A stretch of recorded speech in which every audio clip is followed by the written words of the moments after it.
Welcome, everybody, to Sense by Meg Faure. I am Meg Faure. I am a baby specialist, a parenting expert. I'm an OT and the best-selling author and mom of three.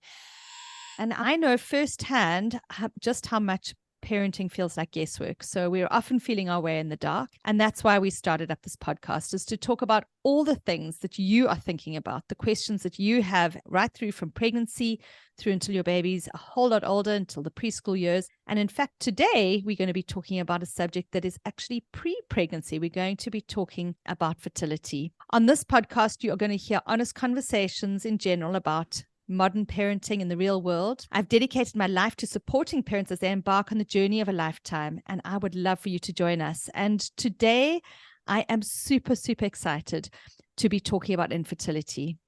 I have invited Dr. Jo Pottow to join us. She's a reproductive medicine specialist from the Cape Fertility Clinic, and we're going to be talking about the subject of infertility. Couples and individuals are choosing to have children a lot later in life, and it's one of the many reasons why fertility treatment is becoming more and more prevalent. That, as well as environmental stresses, genetics, and other, can contribute to the demand for fertility medicine. Dr. Pottow today helps us to navigate this topic that is often filled with misinformation to help couples and individuals to conceive and to make informed choices. And so a very, very warm welcome to Dr. Jo Pottow. Thank you, Meg, and thank you so much for the invitation. It's a wonderful opportunity to chat to you. Oh, well, it's really super. Jo and I met a few months ago, I think, or a few weeks ago at a webinar, and it was just incredible wisdom and just real sense that she was speaking around the topic of infertility, which is a super prevalent topic amongst mums. For many of our mums who are listening, they will have had their first baby, but we're going to learn today whether or not that means that they can still have issues around infertility. So thank you very much, Jo. Before we kick off, won't you tell us a little bit about yourself, your background, and also why reproductive medicine? Why didn't you go for something like dermatology? Funny enough, I really like dermatology. So my name is Dr. Jo Pottow. I am a reproductive medicine specialist at Cape Fertility. I think I have had a very wayward journey to getting into medicine, but I also think it adds to the flavor. So I really get to understand a lot of the patients that I see, because I actually started out in corporate. I was actually the marketing manager at L'Oreal, and for 4 years,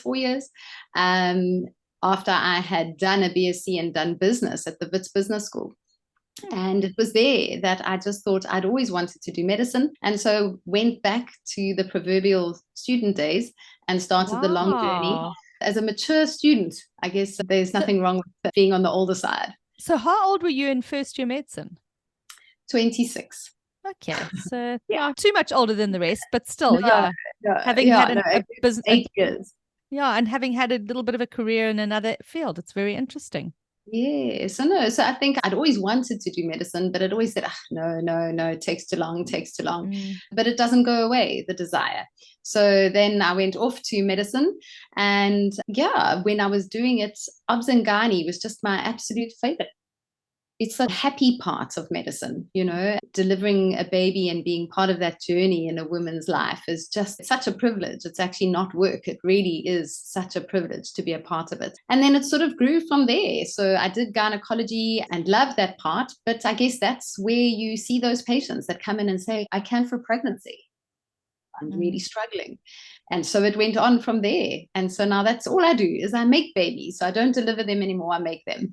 That's super exciting. So how many years in total, excluding your business degree, was your medicine qualification? If you take medicine plus gynecology plus reproductive medicine? My goodness, I don't know. I think I'm actually just too scared to add it up. I think more so my husband and my family are like, are you ever going to stop studying? It just carries on going. Oh no, many, many years. Yeah. So far too long actually, but at least it's all there. So it's wonderful. And now you get to do what you absolutely love, which is helping people conceive babies. Very exciting. Yes. No, it's such I think also what's wonderful about it, it's only 45 years old. I mean, that's how old the oldest IVF baby is. So in medicine terms, it's something really new. It's cutting edge. There's always something new coming out. There's always something pushing the envelope, which makes it exciting as well. It's not just the same old, same old. So it's a really fascinating part of medicine, this reproductive medicine. Super interesting. Wow. So we're going to go into really deep into a number of questions. But before we do, I want to do a little bit of a quick rapid fire with you. And I'm going to ask you to answer these 5 questions with just a true or a false. So it's a tricky one. So let's have a look. So true or false, infertility is always a female issue? False. True or false, the pill causes infertility? False. True or false, most women will have a fertility problem over 45? True. True or false, if you already have one child, you cannot be infertile? False. True or false, fertility treatments can always solve the problem?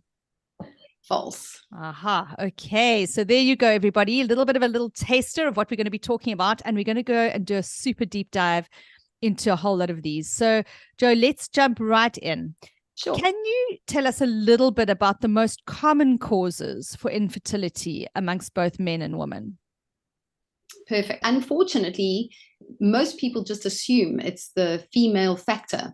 But it takes 2 to make a baby. That's what it relies on, is male and female. And so when you look at the data, it actually splits it up into a third is female causes of infertility, a third is male, and a third is unexplained. Sometimes it's a combination of the 2, or we don't actually know where the problem lies in terms of everything appears on the surface to be fine. So the leading cause, I would say, for female infertility is age. It's the one thing that we have no control over, and it's not a disease that we catch.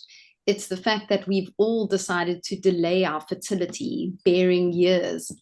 It's more important for us to find the right career, find the right man or partner that you want to be with, find the right, mental space, travel well, make sure that you are an emotionally good place to become a parent. And are you going to become a single parent? All of these dynamics that you're weighing up. But nobody's actually telling you that your best fertility years are passing you by as a woman. And so ultimately, the only reason really we see a lot of our patients, it's purely because they've left it too late. And I say that to the people that are listening in a little bit of a caption of, it's not that we've left it too late, but the point is we're born with our eggs. We cannot make eggs, and they are not all normal. And after 35, it's going to be substantially harder. So that's what we see in the fertility clinics. But of course, you need a good uterus, you need good healthy tubes, and you need a good egg. So if there's been a history of sexually transmitted infections and the tube has been blocked, you're going to have a fertility issue, but it's not the most common. So in women, I would say age. I'd put it down to just age and age alone, because most of the other stuff we can fix. We just can't reverse age. And with men, male infertility, it's interesting with males because the bottom line is they make new sperm every minute. So it's brand new sperm. But a lot of it is induced. So vasectomy is what I see a lot of the time. When you've changed your mind, you've had a vasectomy. But male infertility, there can be a lot of congenital causes and infective causes, things like mumps. When a man is young and he gets mumps, nobody checks, and you wouldn't in a young boy do a semen analysis to check, but it can have a substantial effect on fertility. The most common, however, is lifestyle. So those are something that, women can't reverse age, men can reverse lifestyle factors. And because they can make new sperm, they have a way of improving their sperm. But poor lifestyle, heavy alcohol use, substance abuse, all of that does have an effect on male fertility. So I would say that's one of the biggest causes. That's super interesting. So when you talk about women, you mentioned the age of 35 as where things start to decrease a little bit. Is it a gradual decrease from like 18 to 35, or is it kind of like a sliding door moment? Yes, well, it's both actually. When you look at the graph, we use 35, but the real sort of thing where my heart rate starts going up is 37, when I start panicking, because there's a gradual decrease. So I always say to women, you must imagine a basket or a jar of speckled eggs. That's what we're born with. They are not all normal. The pink ones are the normal eggs, the ones that make babies. The other ones, the other colors are there. They're very good for us. They make estrogen, which is good for our heart and our bones and our skin, but they don't make babies. and this jar becomes depleted over time. But it's quite interesting that the pink eggs sort of go early. So we might be left with eggs in the basket, but they're not the pink ones or in the jar. So from 37, there's a rapid decline to 42. So it is that sliding door moment. And for me, I almost consider those your last 5 fertile years. But it's not that you're super fertile. And if you look at how many women are leaving having their babies to those last 5 years, and that's why we run into a lot of these. I had one baby and now I'm struggling to have the second, because you had the one baby at 36, 37, then you had that sliding door moment. Now you're at 39, 40, and it's going to be a lot more difficult to find that pink egg. Very interesting. So let's talk, is this called secondary infertility when you have it with a second baby? Am I correct? That's 100%. So secondary infertility, to have the diagnosis doesn't mean that you've got a living child. By definition, it means that you were able to conceive before. So even if you've had a miscarriage and you didn't have a live birth and you're struggling to fall pregnant again, we would still consider that secondary infertility. Okay. So primary infertility is when you've never been able to achieve a pregnancy, full stop. Okay. All right. And then, so for secondary infertility, one of the reasons, as you said, is the slippery slope. You've now a whole lot older than you were for the first one. Are there other reasons why we would see secondary infertility?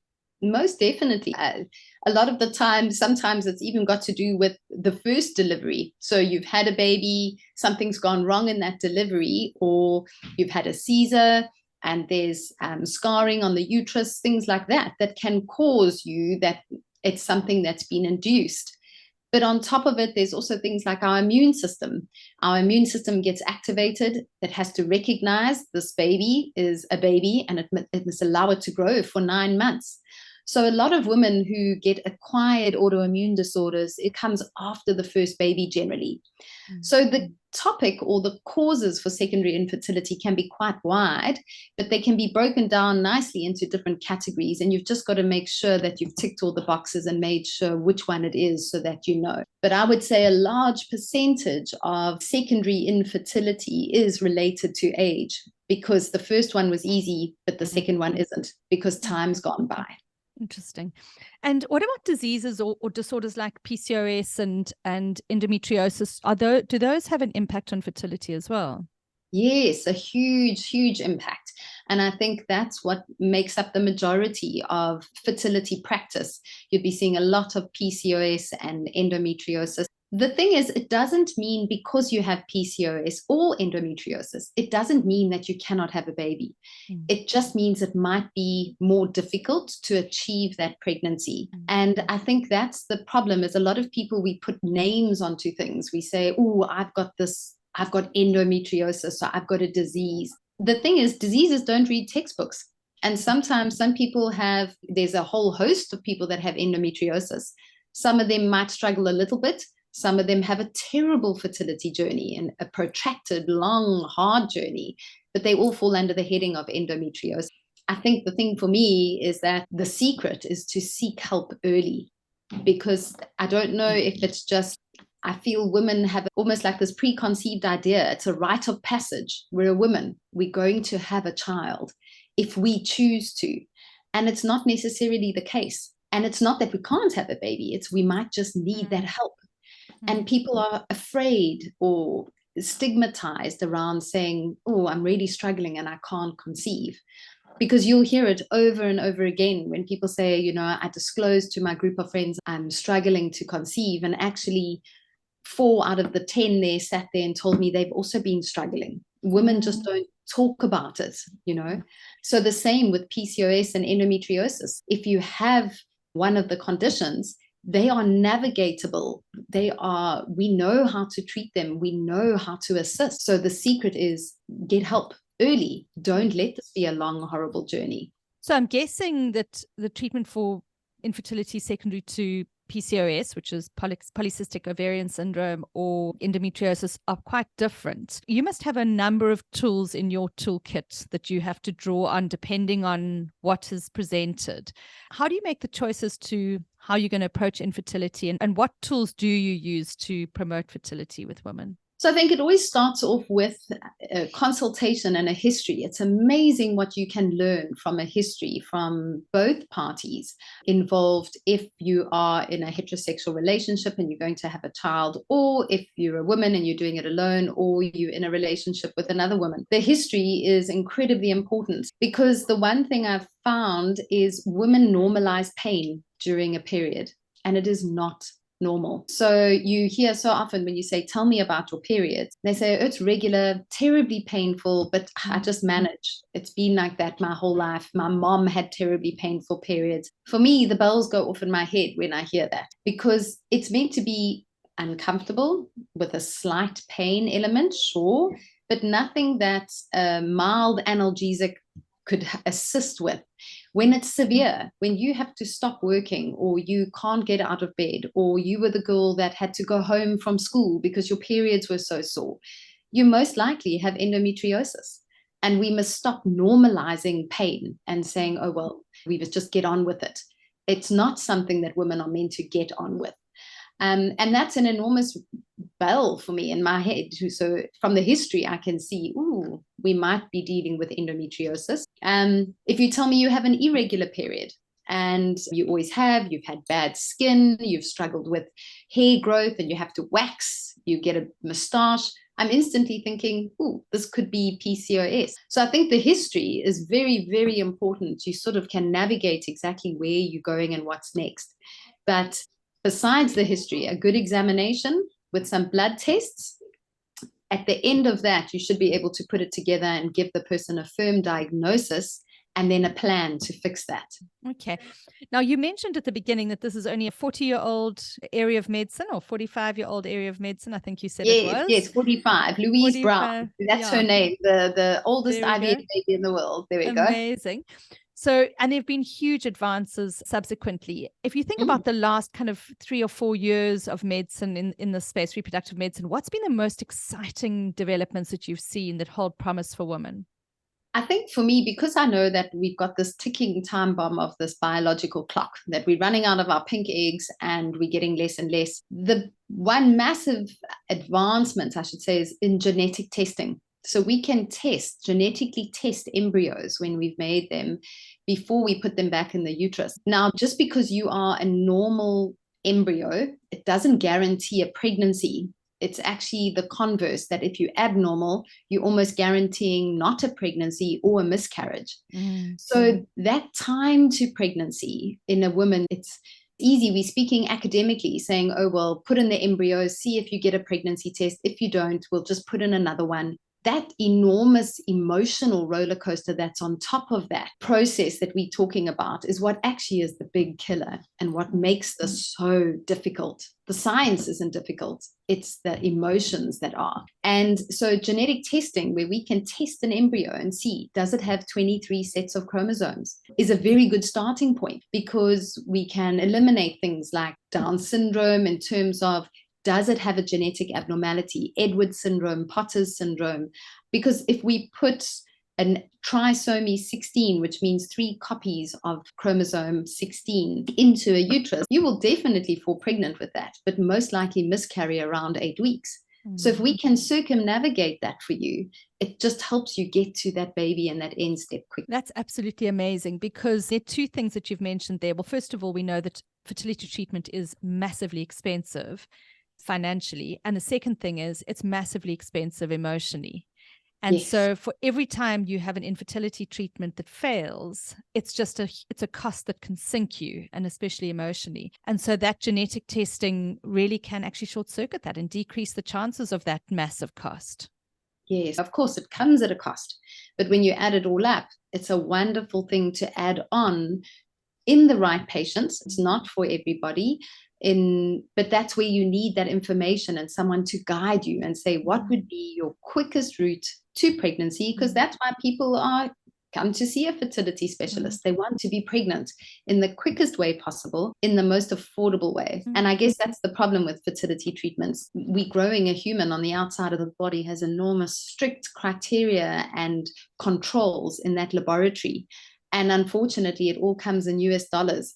So everything, every little dish, all the little media, it's ridiculously expensive. It is. Yeah. So if I'm a mom who's listening to this podcast and maybe I've got a little bit of a niggling feeling about the fact that maybe I haven't fallen pregnant and it's been 3 or 4, 6 months, what are some tips that you would give to couples? So first of all, when should they be worrying? What's a reasonable time to fall pregnant? And if they are starting to worry, what should the first steps be? And then when should they seek professional help? Perfect. Well, I think you can logically troubleshoot it for yourself in the way that you can say, right, am I fit and healthy and well? So if you are overweight, we know that's going to play a role. So there are things that you can do all on your own and just help yourself in terms of, we don't want anything extreme. We don't want extreme sports, but we don't want extreme sitting on the couch either. So it's that sweet spot in between. And what that sweet spot is 30 minutes a day of a brisk walk is good enough 5 times a week. We know that will substantially help your fertility. A nice, well-balanced diet of low GI foods. People always think we don't want any extreme fad diets or any particular thing, but a low GI diet where the glycemic index is low is really great. Our ovaries don't like insulin, so we don't want your pancreas to make insulin. So you have to follow a low GI diet. Interesting. That whole sugar thing coming in again. Always, I'm telling you. So our bodies don't like it. So, but everything in moderation. I think it's always so frustrating or not. I feel so sorry for people that they've followed this diet, that they haven't deviated for not 365 days. They haven't had one sweet or haven't allowed themselves to have one slice of cake. It's everything in moderation. But the point is, if you are overweight, it's going to be more difficult. We know that if you are not ovulating and losing 5% of your body weight, you can fix that problem. You will most likely start ovulating on your own. So you've already fixed your infertility problem before you've even had to leave your front door. We know it takes time and a whole lot of commitment to follow a diet. And then, so if it's been like, let's say 8 months, should I be seeking advice? So let's take the average woman, 33 years old, 8 months down the line, she hasn't fallen pregnant. The whole thing is about your period. If your period is regular, you want to try for 6 months. And if you haven't conceived after 6 months, you step it up. Step it up mean go and see the doctor or have more sex? That's it. Well, firstly, you've got to make sure that you're ticking all those boxes and that you are having enough sex at the right time. Yeah. I think that's the whole thing is, what's the definition of trying? You've got to do a little bit of homework in terms of, and that's when see someone earlier just to get the right advice, or speak amongst your friends online, a lot of help to say, when is your most fertile time? Are you having intercourse at your most fertile time? Have you been doing that for 6 months? Because a lot of couples come and they've been having intercourse at the wrong time. It's as simple as that. It's just a timing issue. So if you've got a regular period as a woman, it means you most likely are ovulating. Can't guarantee it, but you most likely are. You've got a chance of conception and you try for 6 months. And if not, then we need to go and look and see, is the sperm swimming? Is it getting there? Do you have sperm? Just because there's an ejaculate doesn't mean that there's sperm. So we need to check the sperm. We need to do some blood tests. From the female point of view, in terms of what's your thyroid doing, plays a very big role in fertility. Their hormones in the brain, prolactin, they can also play a huge role. So we just make sure those are all normal. And that's what stepping it up is at 6 months. It doesn't mean that you're committing to any treatment.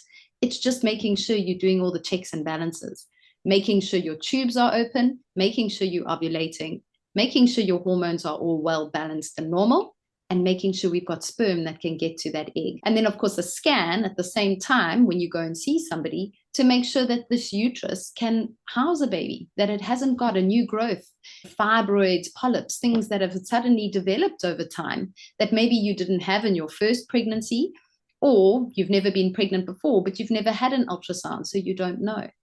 And those are simple, easy things to fix. Doesn't mean you have to have any fertility treatment. Very interesting. So if I've decided now that I do need to go and seek out professional help, where's the best place to start? Medical doctors, is that the best place to start? Who should we be looking for and what qualities should we be looking for in this person? So I think the thing is that invariably a lot of women, luckily, they've got a lot of online help and they can see if they've got a regular period, and that you can go to a GP. You can go to your gynecologist.